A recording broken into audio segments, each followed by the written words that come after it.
Welcome to this episode of the Talent Forge, where we are shaping the future of training and development. Today, I have a special guest, Gary Chupik. Welcome to the show, Gary. Yeah, thanks for having me. When we had connected and I got to take a little bit of look at your background, I was so impressed and I really felt like this is going to be a great conversation. And before we get into that, can you help us understand, Gary? How did you get into this space? And really what's your passion with talent development and people development? Yeah, so as a mental performance coach, it's really interesting. So a lot of people don't understand the difference between a sports psychologist and a mental performance coach. A sports psychologist would be someone who is a psychologist, so they have the label and have the licensure, and then they add a little performance stuff on the end. So 80 to 90% of their education really is psychology, which really discovers maladaptive thoughts and behaviors in their clients.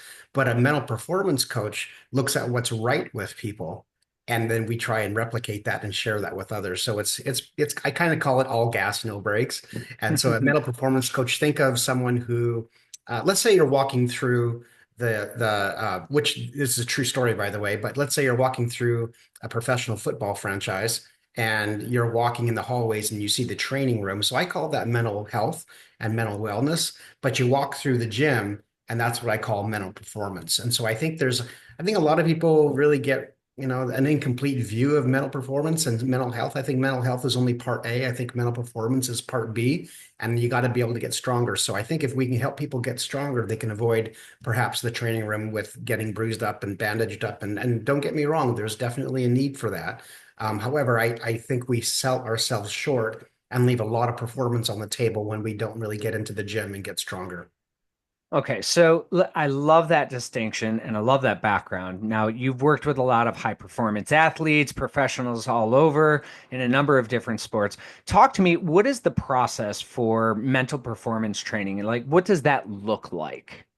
Well, I don't know about you, but I've never really baked a chocolate cake before. I've tried maybe a couple times to do something that resembled a chocolate cake, but it hasn't been successful.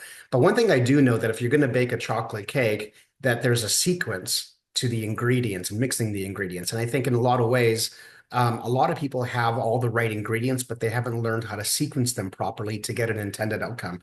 And so we minimize sequence, and it's one of the things that Chat GPT really is not sufficient at. Like you can get all the right answers, but if you don't sequence it properly, you're not going to get the intended result. So I think helping people understand that there is a sequence to mental performance. And for me personally, and the way that I present my material is that the holy grail of all mental performance is not motivation, it's self-leadership. In other words, you don't have to be motivated to lead yourself well. So if people depend on motivation, it kind of wanes up and down. And even for me, sometimes it wanes up and down. But if I'm disciplined enough and I'm sort of leading myself really well, discipline or motivation really isn't part of the equation. I remember talking to a defensive tackle, starting defensive tackle in the NFL, and I said, "How important is motivation to you?" And he said, "At my level, it's not." And I think most professional athletes would do that. In fact, a couple of years ago, I attended a mental performance conference where they had just sort of outstanding speakers who worked with the highest athletes in the world. And I don't even know if the word motivation was ever uttered for like 2 straight days. So it's actually, Motivation's, I mean, to that regard, motivation's unsustainable. It's so expensive to the brain. Like just the very act of willpower and motivation is taxing. And a number of different studies, everything from the legal system, like our decisions at the end of the day or our motivations to do things at the end of the day, significantly drop because of the energy that it takes and the energy that we expended. So I love that you're bringing that up. Motivations probably not, but talk to me a little bit, dig deeper on the other side of that. So that leadership, that self leadership, what does that look like? Is that discipline? Is that routine? Is that habits? Is that what is that? yeah, that's an outstanding question. I think for me, it really stems from an understanding of how I build my own self-leadership, number one, Mm. and then how I sort of expand that to reach other people groups. So, for example, I have something that I teach called the leadership pyramid. And the bottom of the pyramid is self-leadership. The next level is couple leadership. And I don't mean romantically, I just mean that you're able to coach or mentor or be an example to somebody else. And if you can do that well, then you can do group leadership. And if you do that well, you can do area or department leadership. And finally, you can do organizational leadership. But what it does is it sort of gives a pathway for a lot of people to figure out how to promote themselves. And I don't mean like socially promote themselves. I just mean, yeah, there's a lot of opportunities. If you live your life well and you self-lead, then you're going to get opportunities to lead in organizations. And the thing, I think the secret sauce with this self-leadership thing is that it never ends. Like you have to continually keep that blade sharp.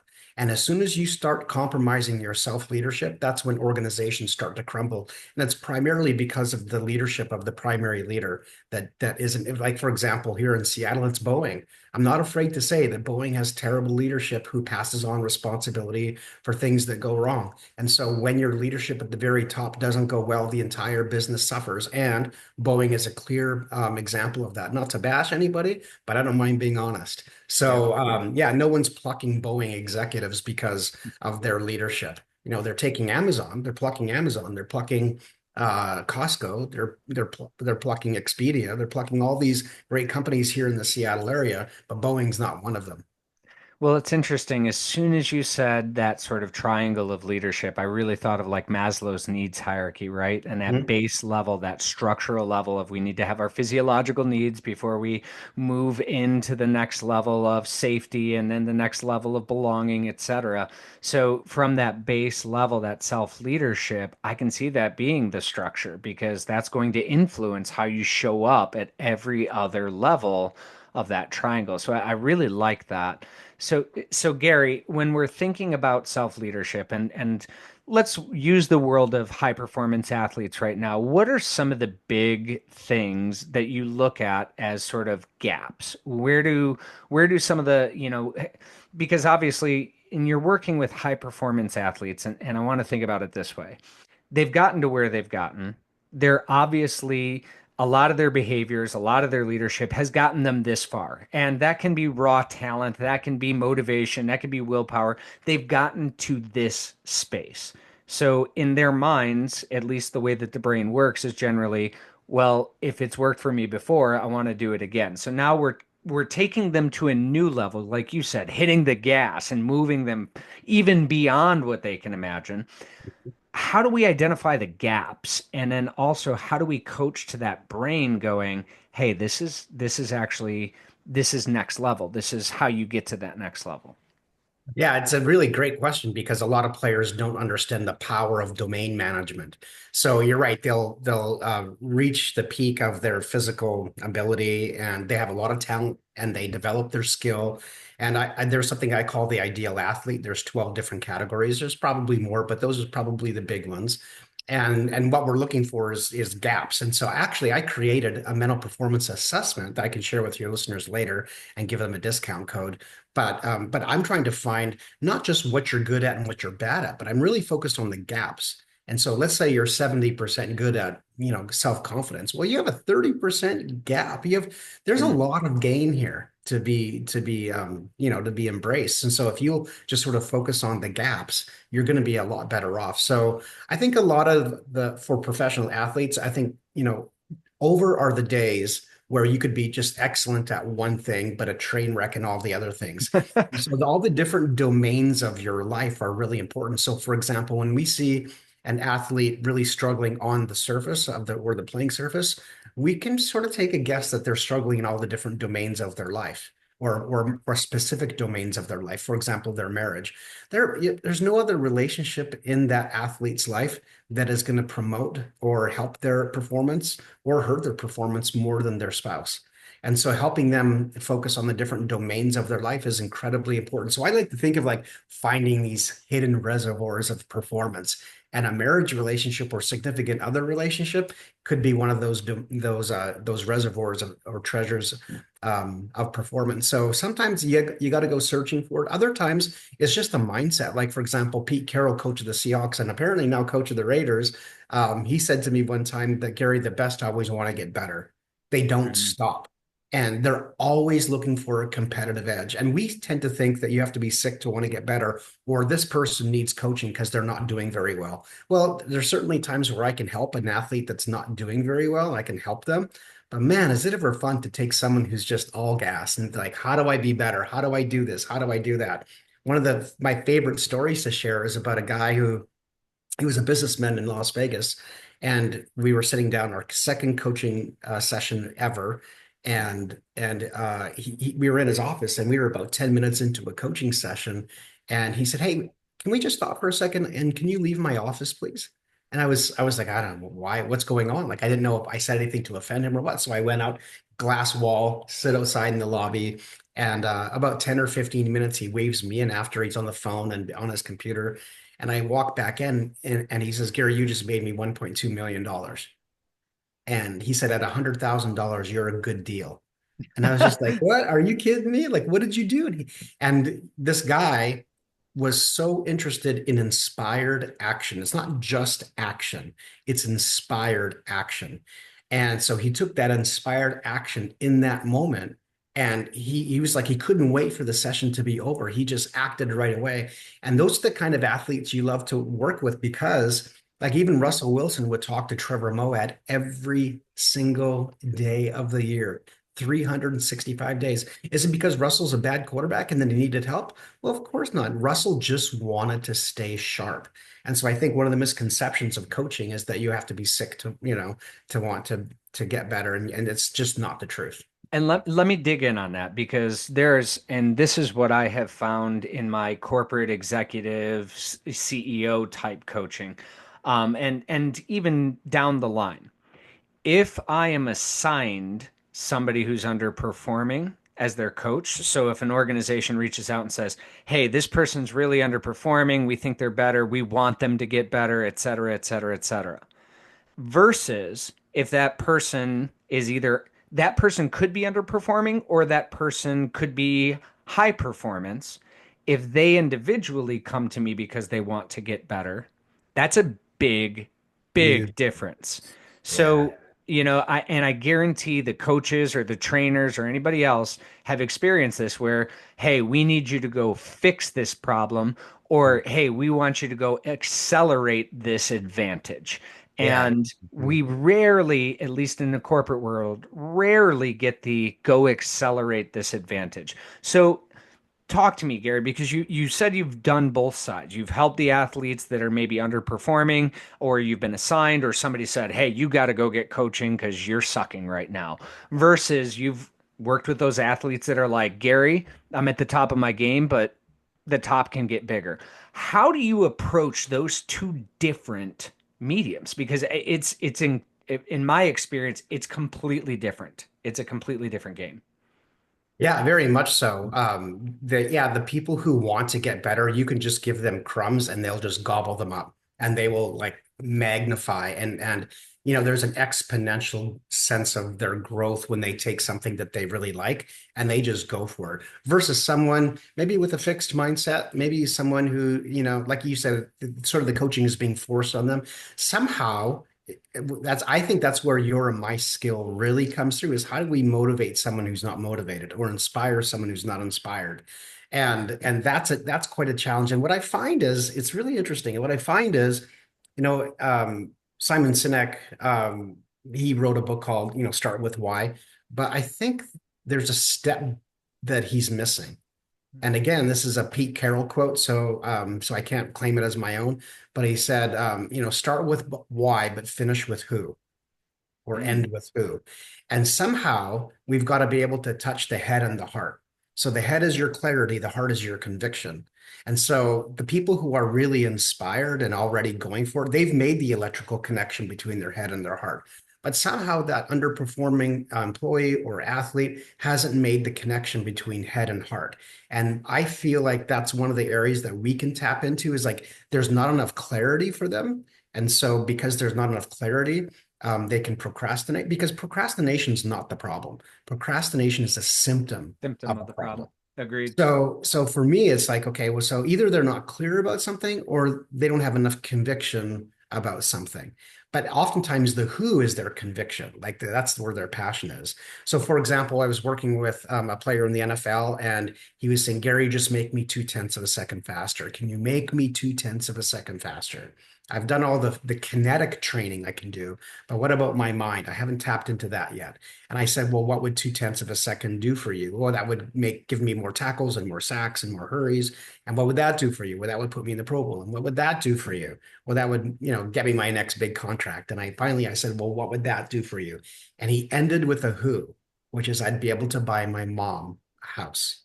Hmm. So it's a little bit of a treasure hunt for some people that maybe that are underperforming. It's like, well, how do I tap into something that actually sort of lights their fire a little bit? And sometimes that's a challenge, and sometimes there are people that are pretty stone cold about that, and there are other people who you can sort of reach and sort of crack open that shell a little bit, and you can find that. So sometimes it's a matter of yeah, I like to think of myself as a cocoon cutter, like in Lord of the Rings when Samwise is looking for Frodo and he finds him and he sort of opens that cocoon to find out that Frodo he's living but he's not really alive. And I think a lot Paralyzed of and people frozen. they're Yeah. living but they're not alive. Well, and I like what you said there because I think about it in terms of, adding the who at the end of why, because a lot of people, even when you're developing like an organizational mission, vision, or whatever else, or establishing organizational purpose, they'll talk about the why, but they don't talk about the who and how it impacts not only the individual that's working there, but the end user or the person that's benefiting from the Well service or said. so on and so forth. And Mhm. that human factor, that humanization of it can really be motivating. We do way more for other people, especially if we like those other people, than sometimes we do for ourselves. Yeah, We'll and I've make got a sure good somebody else goes to their doctor's appointment, but make time for ourselves? Absolutely not. Yeah, yeah. Well, I have a really powerful story that just a really short one. I was going to work with the president of the Houston Texans of the NFL, and we had been talking, and his name is Jamie Roots. And Jamie, we had been talking. So I do something called the Game Plan for Life, which is how to live a high performance lifestyle. And I have a playbook for the mind, that is sort of common sense. That's my mental performance stuff. But Jamie was going to take the high performance lifestyle piece, and so he was flying me out to Houston 3 months before, 2 months before, 1 month before, we were talking and we were connecting on voicemail and phone calls and text messages. And, then it was 3 weeks, 2 weeks, and 1 week. And for some reason, he wasn't returning my text messages or phone calls a week before we were going to work together. And so I kept on trying to connect with him. And eventually I called his executive assistant and she said, "You didn't hear?" And I said, "No." And she had said that Jamie had taken his own life. Oh no. And I thought to myself, I mean, it really affected me. I mean, Yeah. I do a business just like yourself, and we help people become their very best and whatever. But sometimes this stuff is a matter of life and death. And you would think, you're CEO of the year, you're the president of an NFL franchise, there's nowhere really higher to go in some senses in the sports world. And you could have everything. And I don't know all the reasons why he took his life.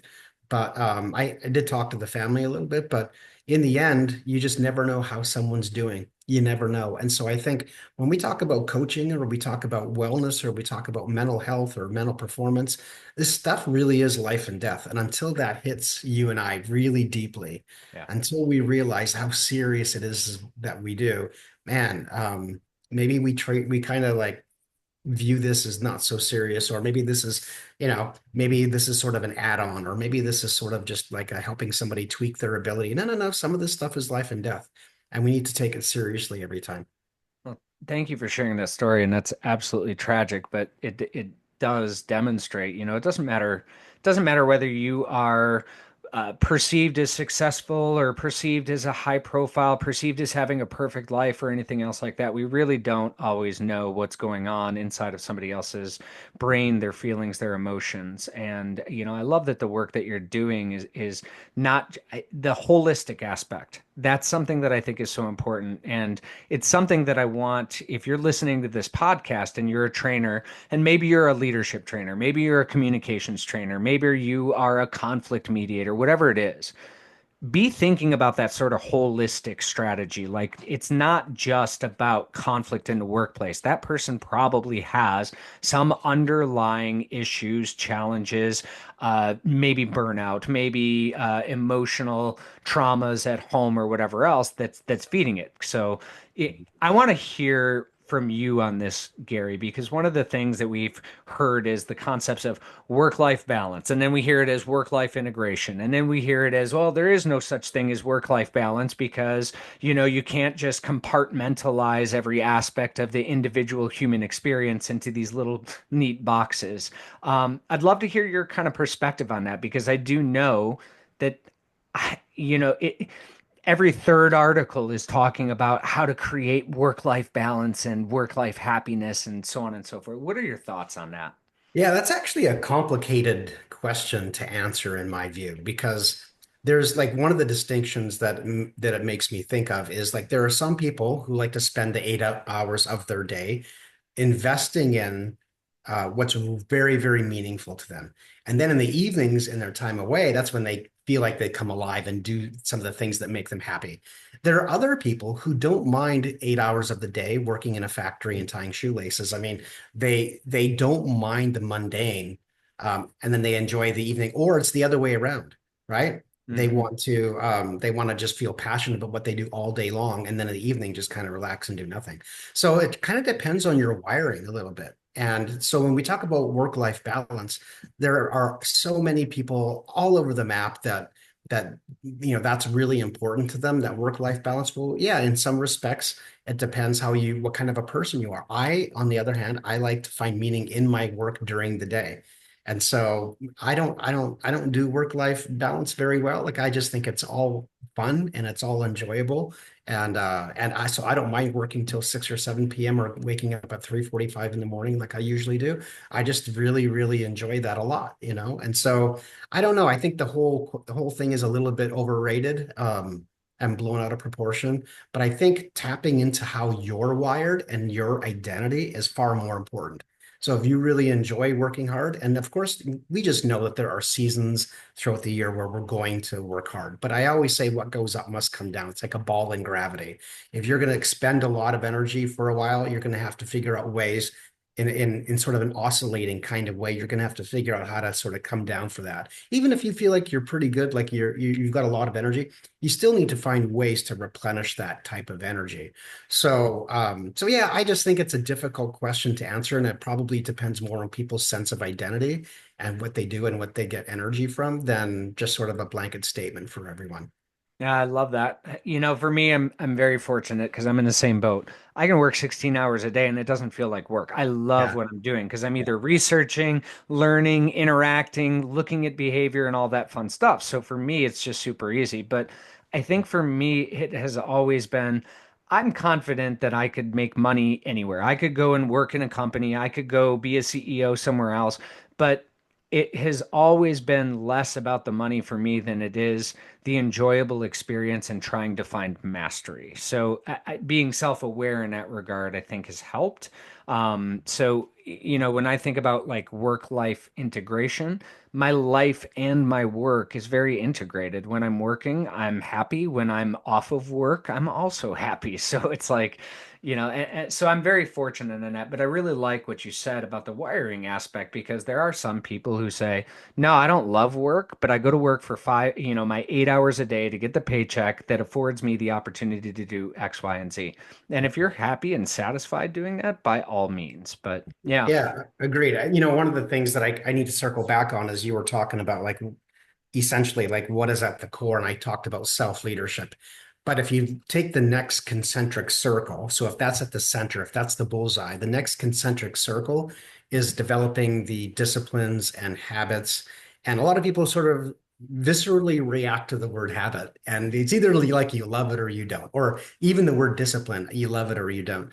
But in those cases where people struggle with that word, I just like to use the word rhythms. Like, what are the rhythms that always put you in the best position to succeed? And if Mm. you can invest in those rhythms and have those rhythms in your life, then you're probably going to be in a much better position to be able to succeed. Because in the sports world, we say, listen, you can throw the perfect pitch and it get hit for a home run, right? So you can never control an outcome, but you can always put yourself in the best position to succeed. And so, what are the rhythms or disciplines or habits that you can invest in your life that puts you in the best position to succeed? And I think if you just invest in those, you can have a sort of an optimistic view of life. I'm not much into positivity. I have sort of a little bit of an axe to grind with positivity, but optimism is a far better response than positivity.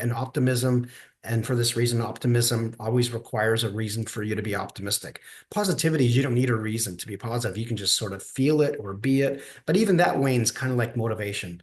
But if somebody says that they're optimistic, I can always ask, well, what reasons do you have to be optimistic?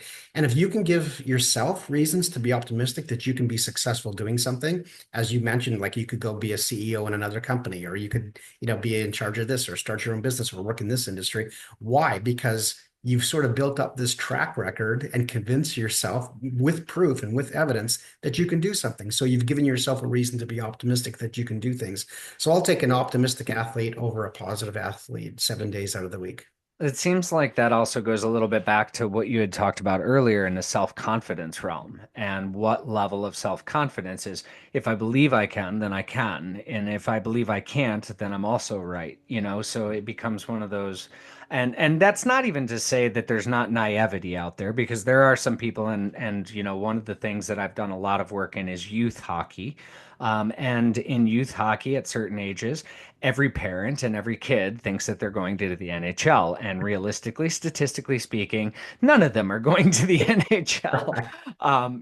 But with that being said, there is that optimistic hope that does drive some form of positive behavior in some way, shape, or form.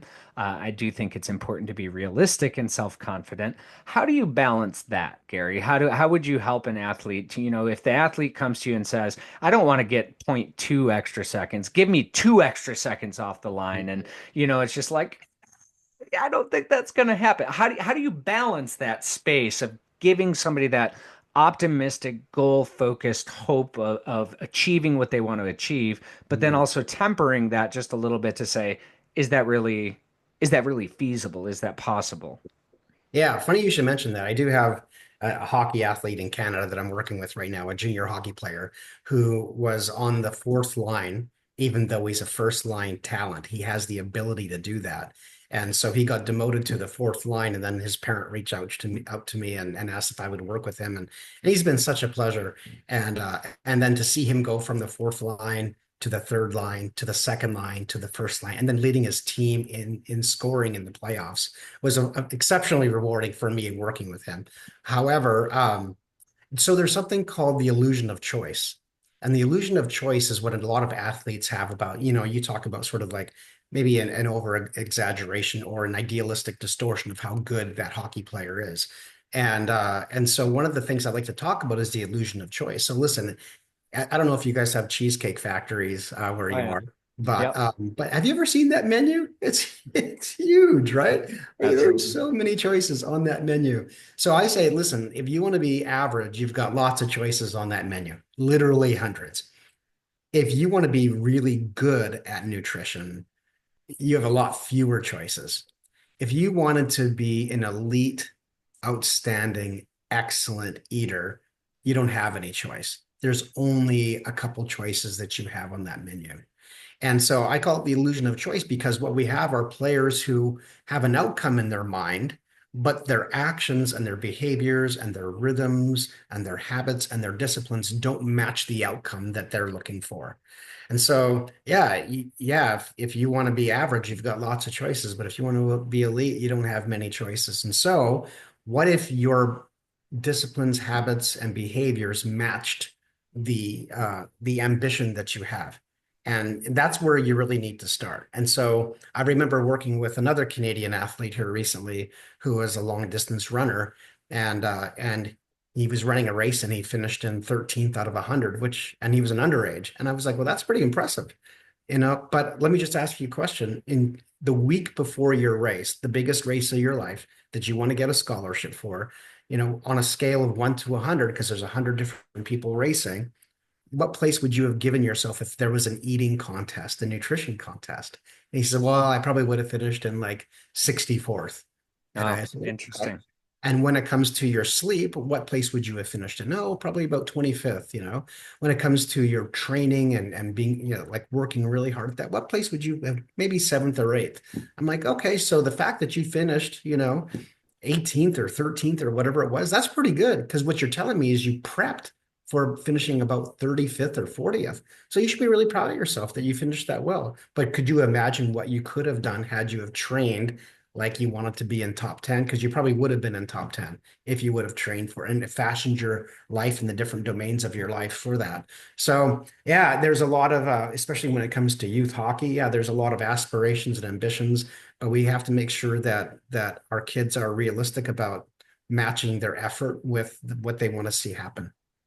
I want to go back again and highlight the importance of something that you said. You know, when you think about whether you're on a field or whether you're on a team, your performance is modified by a number of things. How well you're getting sleep, how well you're eating, how well you're training, how well you're practicing. If you're a CEO and you are looking, and this is true. So, audience of this, your audiences are only going to be as good as at exacting the skills that you're training them to as they are in the rest of their life, and they are Very with true. building out their own internal routines, rhythms, habits, etc. So it's so important, Gary, and I really love the way that you framed that because I think, and I can imagine, that a light bulb would have had to have gone off when you asked that question.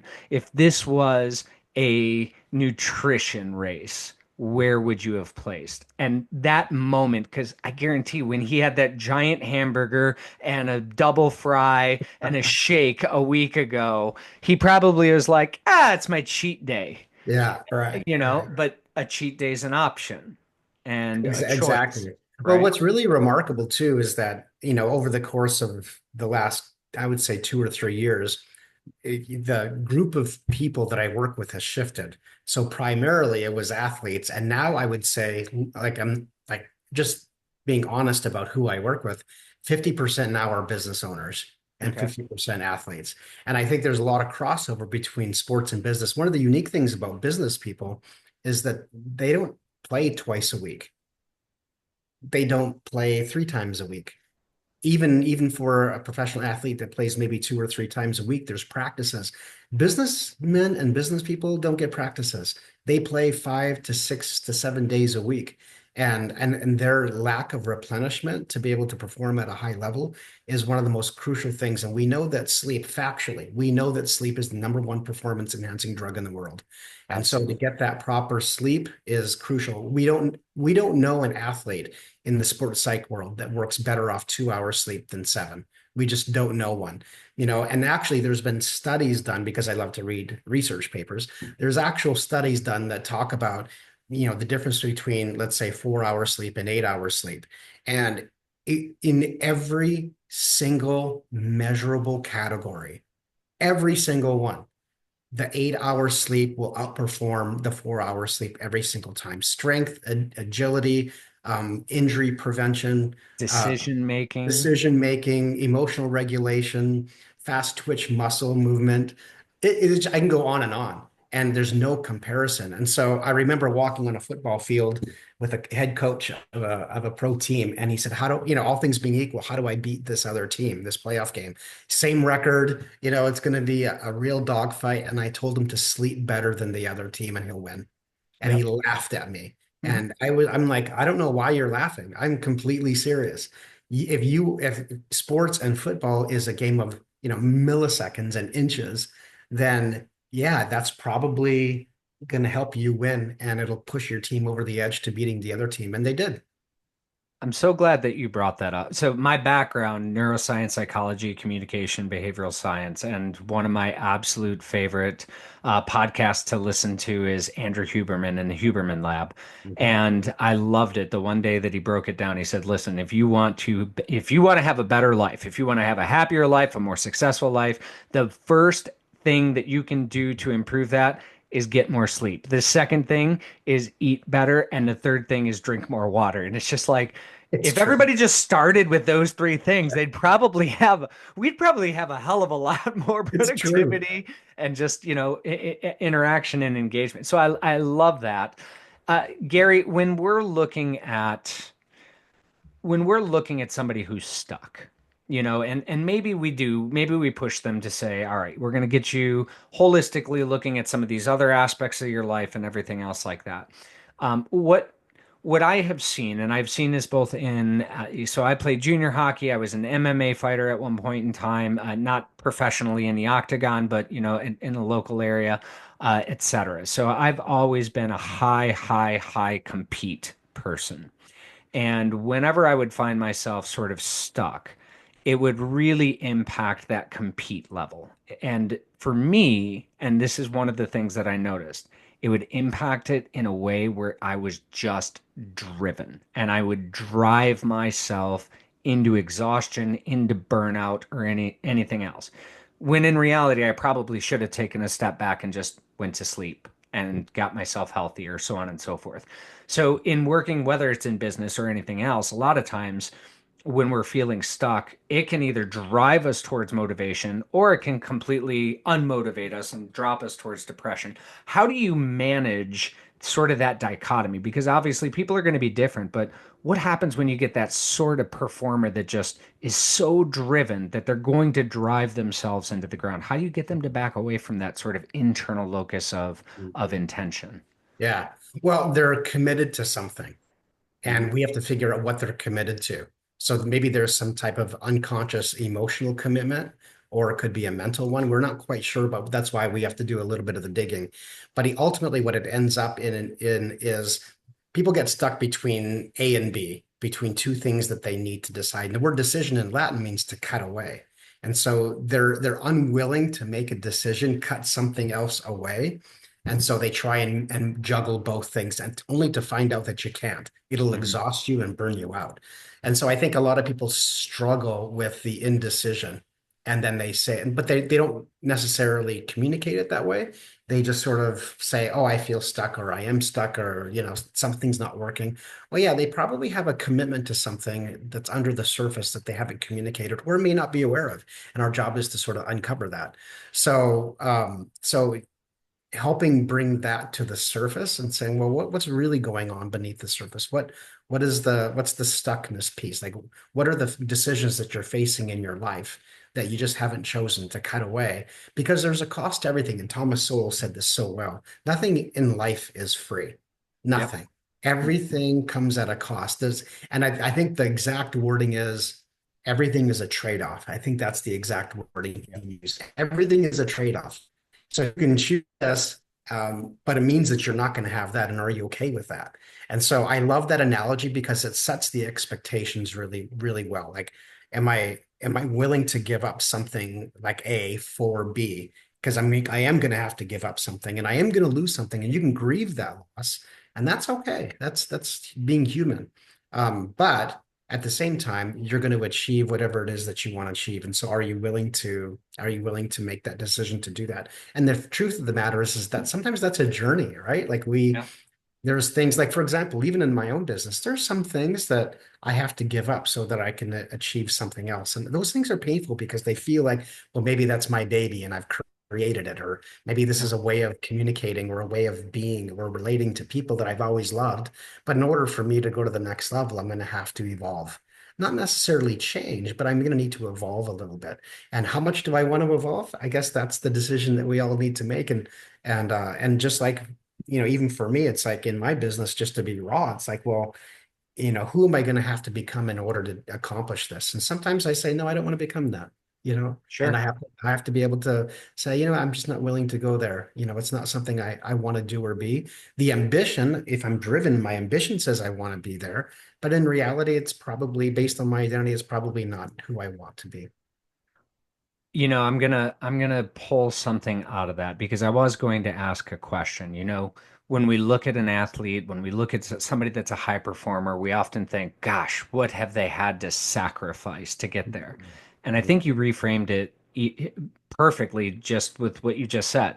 Is it's not necessarily a sacrifice. I mean, it is, but it's a trade-off, right? Like I don't have to do this. Sacrifice implies that there's no other option, the sacrifice play or anything else. But uh, I liked how you framed that as a trade-off, right? Like if I choose to put the energy into this, that means I'm choosing not to do something else or put my energy somewhere else. And that's a trade-off, not necessarily a sacrifice. Is there anything else that you would look at to kind of reframe that concept of sacrifice? Because I think a lot of people, in the way that our brain, we don't like to we don't like to lose out. We don't like to miss out on stuff. Loss aversion is a cognitive bias that we all have that's really, really powerful in our decision making and our behavior. So is it appropriate to really just think of it as a trade-off, or is there another way that you would help frame that as well? Well, this digs deep into identity. And for a lot of people, they live out of their identity. And I think when we can do things like what I teach in my sort of my business philosophy in my business, whether it's sports or actual business, is I call it identity-based performance. And Hmm. so if you're going to operate out of your identity, I don't think you can really ever go wrong if you're going to operate out of your identity because it's going to be more natural to you. It's kind of what I call focused, relaxed energy. You're going to be able to do things that maybe seem very, very difficult to other people, but for you, it's actually not that hard. And Because it's so congruent. It's it's congruent with congruent. who you Exactly. You're are. Yeah. aligned. Yeah. And so I kind of want to trust that. Like, and there's an act of surrender to trusting the way that you've been made. Hmm. And I think when we can surrender and trust that and say, okay, well, I am what I am, and there's other things I wish I was, but I'm not. But then I think a lot of the world can experience you living out of the overflow of who you are because it affects them in a positive way. And so, yeah, I mean, just recently, I remember listening to Khabib. I don't know if you're an MMA guy, right? This guy's 24-0, right? Khabib. And I mean, he's just a beast. No one's even come close. He beat Conor McGregor recently as well. Mhm. And it was just like nothing to him. And I remember him talking about this Mexican MMA fighter coming to Kazakhstan, I think it is. And no, was it Kazakhstan or I can't remember what country he's from, but he was like, yeah, normally we don't allow people to come train with us. There's this group of about 20 MMA fighters there. They're all incredible. They have like one loss between like Mhm. eight of them. It's ridiculous. And so they somehow allowed this one Mexican fighter to come train with them. And Mexican fighter after a couple months was ready to tap out. And he was just like, I don't know how you guys do this. And he said, well, I'm going to go home for Christmas. And all the guys were just like, what? You want to go home for Christmas? Like, we don't understand. Like, no, there's a difference between discipline and sacrifice.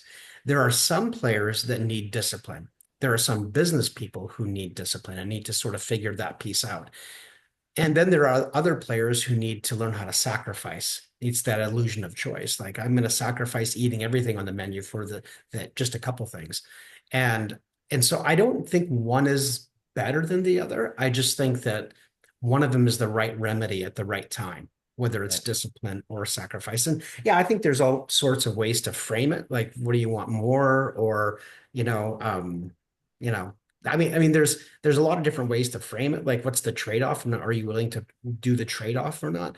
But I think ultimately, if we can move and live and decide who we want to be and what we want to do out of our identity, it's probably a more stable, clean burning fuel.